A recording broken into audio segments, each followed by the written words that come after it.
This week, we're beginning this series called The Heart of Peace. And it is something that, as was mentioned, based off the Anatomy of Peace book, I think is going to be a very appropriate and challenging conversation for us in January. And in fact, it should be a challenging conversation for all of the world.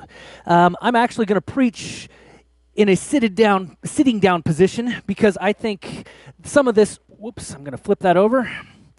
Some of this really requires a little bit more intimate conversation. And so I'm going to invite you into this kind of space and invite you to have your hearts and your minds ready and engaged for how the Holy Spirit's going to work on you. So today we're talking about cultivating a heart of peace. Let me just ask, do you feel like in everyday life you have a heart of peace? In fact, maybe you should begin by asking, is it easy to have a heart of peace? Because it seems like, at least if I ever turn on the news, that doesn't leave me much peace. It seems like if I look at too much Facebook, that doesn't leave me a whole lot of peace. There are things in our culture and community that kind of aggravate and bring about more anger than peace. And I'm going to dig into that. But let me just start with a story. Most of you are familiar with Mickey Mantle. The story goes, Billy Martin tells the story about going on a hunting trip with him, and he says that Mickey was invited to a friend's house, a ranch, to go hunting, and so he had invited Billy to go with Mickey. And as they're on the way up there, they're all excited. They're talking about it, and they're all energized, ready to go hunting. And they get there, and Mickey stops at the guy's house. He says, "You just wait here. I'm going to go in and just double check with him, make sure it's okay, and where he'd like us to hunt, if there's anything that we need to know." So he did. He went in. His friend stayed in the car, and his friend was very welcoming. He said, "So glad you're here. Glad we can make this trip fun for you. You're welcome to hunt anywhere you want. But could you do me a favor?" And Mickey's like, "Well, sure. What do you need?" He says, "Well," this is a hard one. The truth is, I've got a mule that's really going down in health. It's going to die soon anyway. It's going blind.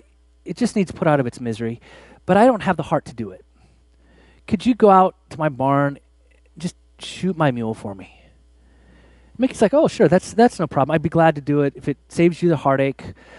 That's fine." But Mickey thinks this is a great opportunity to play a practical joke. And actually, as I'm hearing this story myself, I'm thinking this kind of feels like me at times. I've done these kinds of things.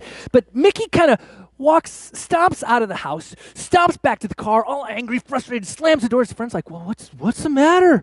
And Mickey's like, "Well, he's not going to let us hunt. I can't believe we drove out of here. He told me that we would be able to hunt. I'm so angry at that guy. I'm going to shoot at one of his mules." So he kicks his car into gear, drives out frantically out to the barn, parks the thing all mad, puts it in park, jumps, and the guy's going, No, we can't. That's wrong. We're going to get in trouble. Don't do that. He's like, "You just watch me. He deserves it." Grabs his gun, walks into the barn, pulls it out, shoots the mule. Bang! It's like, it's going to be funny walking back to the car. Starts walking back to the car. All of a sudden, bang, bang. He's like, "What?" He runs back to the car. He says, "What are you doing? What are you doing?" He says, well, you're showing, I'll show him. I just shot 2 of his cows."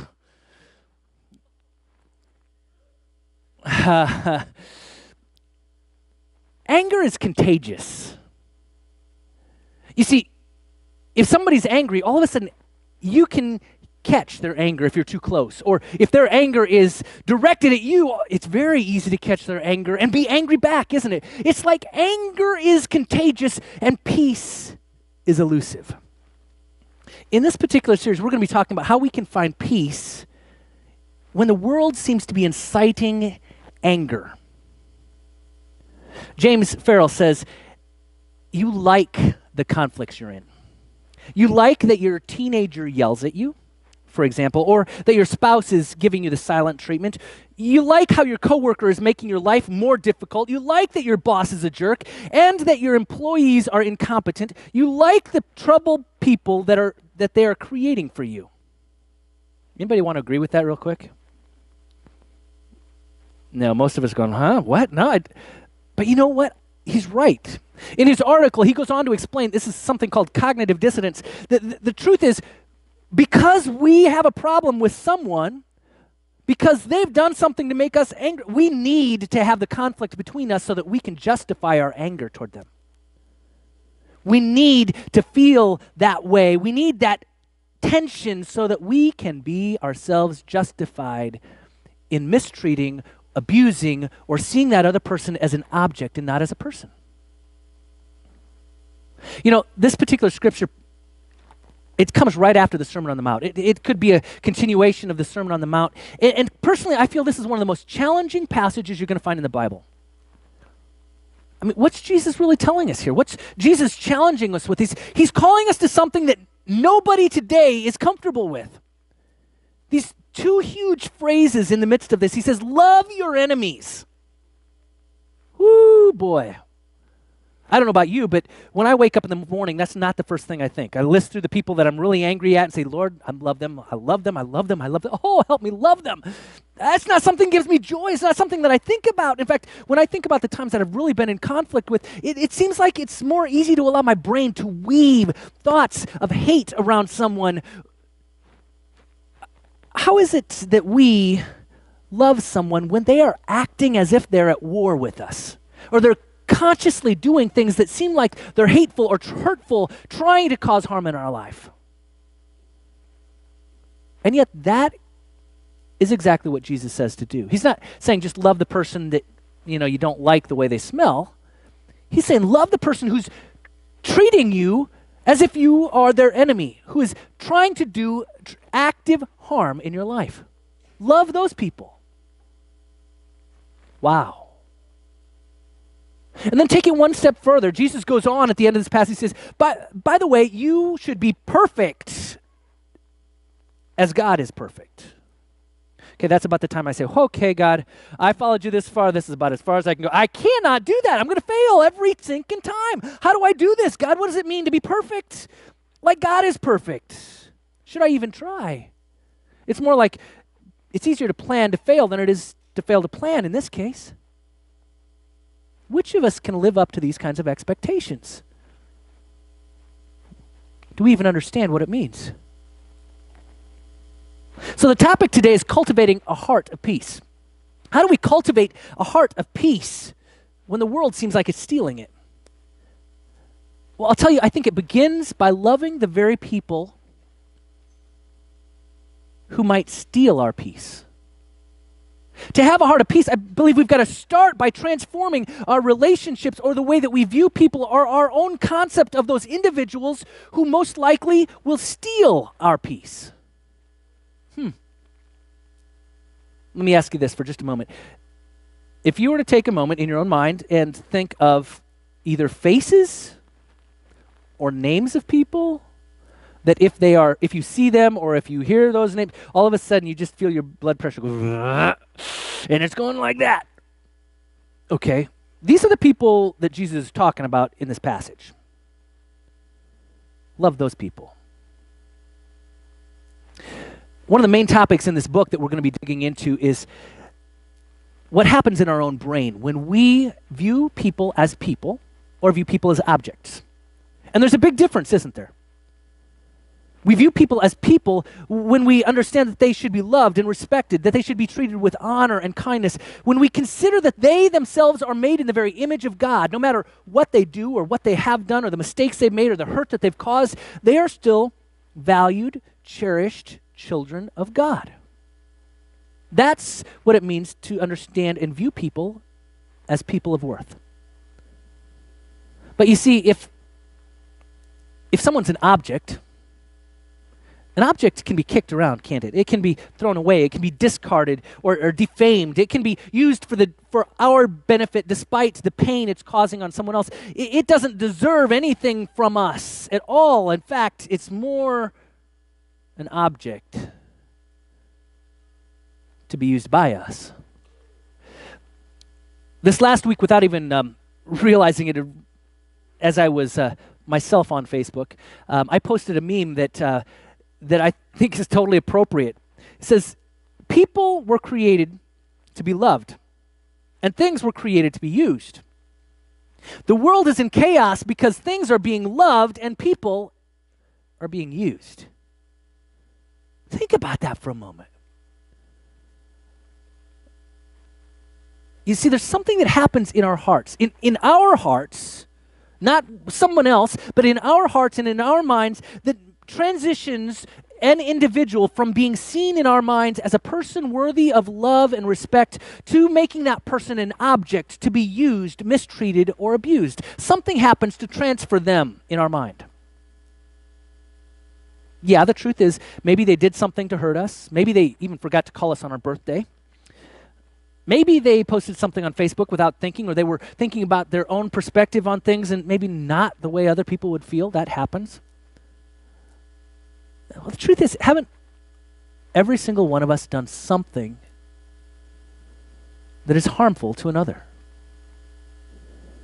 I look back at my own life and I think, I can think of instances where I have done or said something, and I find out later that I really hurt somebody, and I didn't realize it. I didn't understand that my words, or how my words were interpreted in the first place. And I'll tell you what, that hurts me, that I realized later that I hurt someone. Or there have been times where, quite honestly, there have been times where I've been angry or frustrated, or somebody else had been hurting me, and maybe it was that defensive wall or whatever was going up naturally, and I said something or did something that caused harm back, pushed a button, and I think to myself, that wasn't a good choice. That hurt them, and not only that, it hurt the relationship between us, and it hurts me as well. You see, anger doesn't do anything good for our soul or for another person. It causes harm. You see, seeing a person who has wronged us as a person who is deserving of love, it takes work. It means we have to put ourselves in their shoes. We have to take a moment to step back and say, well, did they just cut me off in traffic on purpose? Are they just that mean? Or maybe we should take a breath and say, maybe they're rushing to the hospital for something. Or did they just say that on purpose to hurt me? Well, maybe. What's going on in their life that's causing the hurt in their heart? I had one story that I read that talked about a guy who was the most loved guy at work. He was always doing things for others, always caring for others, always putting others first. And he was just kind of the general heart of the business. And yet, every once in a while, once a month or so, he'd come in and he'd just go off. He'd just blast somebody. He'd just put them down and beat them up and mistreat them. And it got to where the employees kind of walked around him gently because they never knew what was going to happen. And they didn't really like him anymore.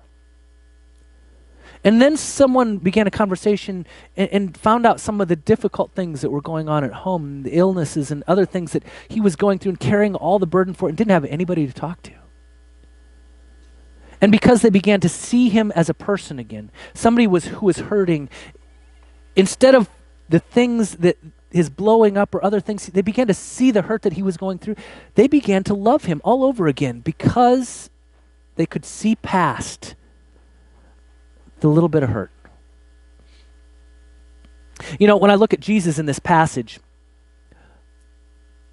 Jesus is not, he's not the parent that says, do as I say, not as I do. Jesus is the example that does exactly what he says. Jesus teaches us what it is to love our neighbor because Jesus does it.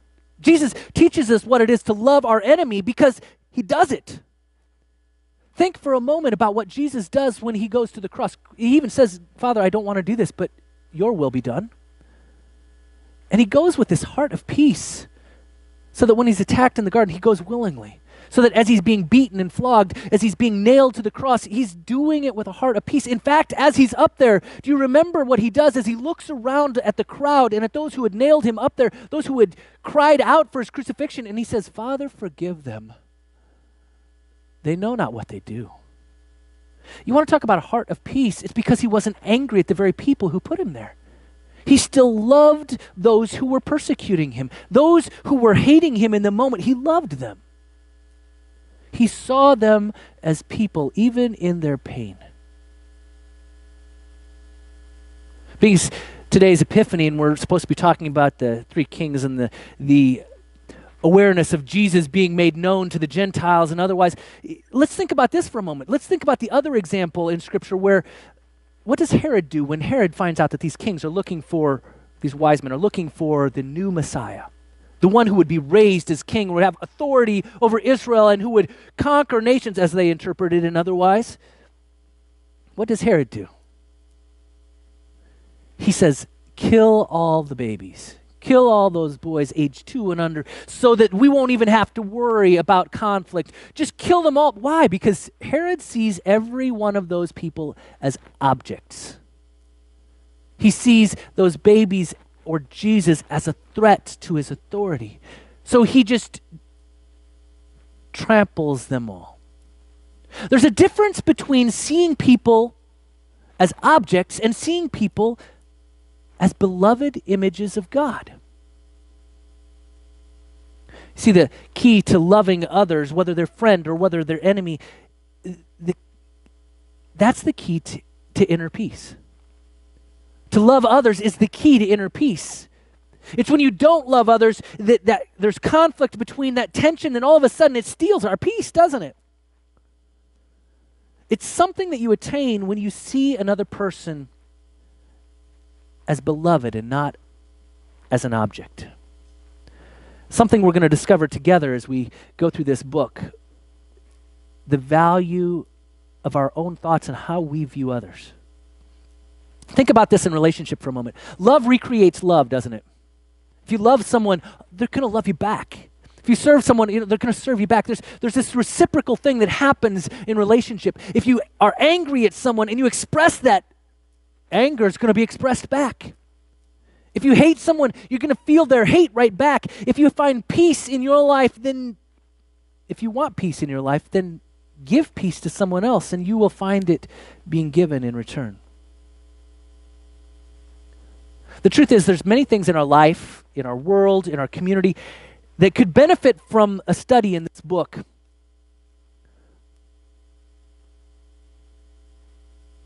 Even as we come up in 2019, February, the United Methodist Church has a general conference coming up in February where they're going to be struggling through in conversation some of the challenges, some of the conflicting views of human sexuality in the church. I know many of them actually are reading some of this book just to even participate in conversation in healthy ways. The truth is, on these kind of topics, we can choose hard positions where my position is the right and I'm going to be angry at everyone else who has a different position. Or we can seek to follow Christ's example to demonstrate love even to those that we don't agree with. So maybe the question is this, what does that look like? To paint a picture, because I think too often the picture gets narrowed and everybody looks at, one or two specific topics and they get angry about those couple things. Let me draw a broader picture for you for just a moment. There's Islam, Christianity, Hinduism, Buddhism, Judaism. There's traditional, orthodox, liberal, progressive. There's boomers, there's Xers, Yers, millennials. There's first world people, third world people, haves and have-nots. There's heterosexual, homosexual, transsexual, lesbians, gays, queers. There's tribal communities. There's communal communities. There's locked and open communities. There's Republican, Democrat, Green, social parties. There's haves and have-nots. There's live on this side of the border and that. There's so many reasons, so many things that get put out there, whether it's on the news or whether it's on Facebook or whether it's just in relationship. So many reasons to hate or to vilify other people. So many possibilities for discomfort or things that could steal our peace. And yet I think we are supposed to see them differently. These gives us so many reasons for us to love our enemies, to love those who live differently or see the world differently. I mean, think about it for just a moment. Most people that I know, no matter which one of those particular groups they come from, would say that the thing that the world needs most is what? Well, actually, that goes into a song. Love, sweet love. But let's just say that we want to talk about peace. Most people would say the world needs peace. But let me ask you this, and it comes back to the book again. Do you ever find peace by trying to force someone else to be just like you? Do you ever find peace by trying to tell somebody you have to look the same and sound the same? You have to have the same belief. You have to go to the same church. You have to have this and that, and everything's got to be just like this for me to love you. That doesn't work, does it? No, in fact, that causes them to react and to hate and be angry. Or maybe they're even telling you back, no, you have to do this, that, and the other thing. Boy, bring this to relationships or family. Even at home, it can be pointing out, well, no, you need to take the trash out. No, you need to do this. And all these conditions to relationships, you name it. I'll love you if. But Jesus doesn't say that. Jesus says, love your neighbor. Love your enemy. Love those who are different. Love those who are literally feel like they're trying to cause you harm. Peace doesn't come by forcing somebody else into your mold. The truth is, peace only comes in the world by loving someone else for who they are and treating them with respect, the same kind of respect that you want. And I think that's what Jesus is exempling. And the truth is, we can choose to live in a world where we act like Herod, who treat people as objects to put down, to use, abuse, destroy. Or we can choose to live in a world where we treat people like Jesus. Even when they're persecuting us or putting us on a cross, we can look at them and say, Father, forgive them. Father, help me love them. And by the way, I don't think any of us will reach that perfection stage of things. John Wesley said we might have glimpses of it in this life, but that's not until the next life kind of thing. But I think we can say, Father, we can say, God, help me to love. Help me to forgive, even those that are causing harm. 2019, I pray it will be a year of peace for you. And I pray that in this coming month, that you will challenge yourself, that you'll not continue to live into your accepted anger and hurt, that you won't continue to receive that anger from others and react to it and allow anger to create more anger.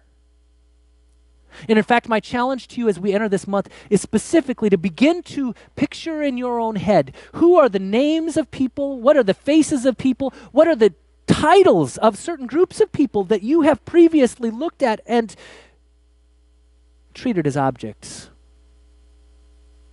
or felt anger toward. And my prayer is that you will ask God to enter your life in a way that will help you to see others as people of value and of worth, that you will be able to walk out of this month and say, I love even my enemies. That you might even be able to walk out at the end of the month and say, I don't feel the hate toward this person anymore. Even if you haven't talked to them in the month, that's okay. But you don't feel the resentment or hate. If you've let go of some of that in here, that's the starting point.